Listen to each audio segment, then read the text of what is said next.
les études montrent l'efficacité de l'hypnose comme pratique complémentaire, et ces études, elles sont nombreuses. И существует много уже исследований, которые показывают эффективность гипноза как такой дополнительной практики.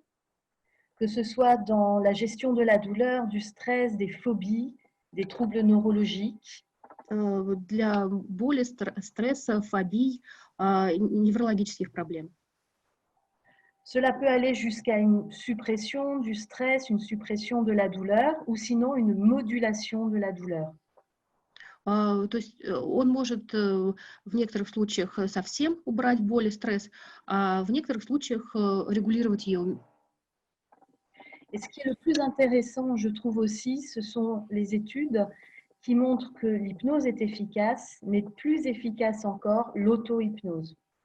И также мне кажется интересным, что есть исследования, которые показывают, что гипноз эффективен, но самогипноз даже более эффективен. Ce sont les études des équipes belges de Van Houten-Huize et Fémonville en 2015 et une revue de la question à laquelle nous avons participé en neurologie sur la modulation des troubles neurologiques. Это исследование 2015-2016 годов бельгийских авторов, вот они там на слайде написаны внизу, рядом с годами. L'auto-hypnose va être très intéressante, par exemple dans la douleur chronique comme la migraine. Гипноз очень может быть эффективен в хронических болях, например, мигрени.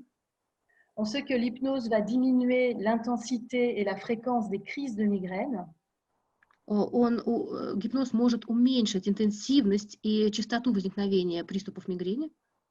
Mais un patient qui va répéter de temps en temps des petites séances d'auto-hypnose va diminuer encore plus l'intensité et les crises de migraine. И пациент, который сам будет использовать время от времени самогипноз, он как раз и уменьшит интенсивность и частоту приступов мигрени.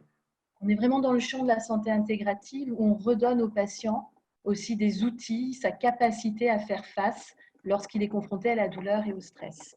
Таким образом, вот в интегративном здоровье мы даем пациентам инструменты, чтобы они сами могли регулировать свое состояние, когда они сталкиваются со стрессом или болью.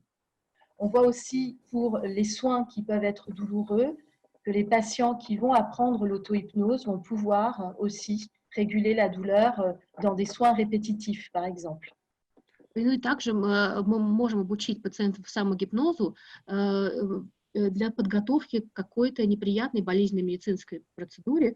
Особенно это важно для пациентов, у которых такие процедуры повторяющиеся регулярные. Alors, la question, c'est comment optimiser l'auto-hypnose? Comment amener un patient à intégrer une pratique qui soit efficace pour gérer son stress et sa douleur?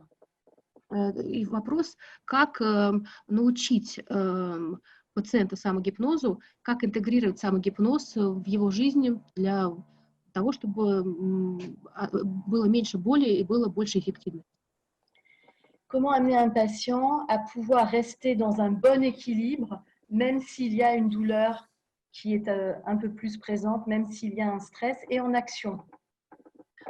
Каким образом помочь пациенту оставаться в равновесии, даже если случается более сильный стресс в его жизни или усиливается боль?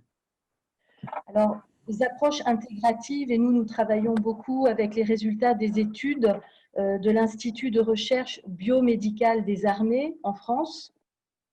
И интегративный подход вот к этому вопросу. И мы также работаем совместно с Институтом армии во Франции. Pour trouver quelles sont les techniques respiratoires en hypnose ou les techniques rapides et discrètes qui permettent de rentrer dans un bon équilibre lorsqu'il y a une action ou lorsqu'il y a une situation de stress.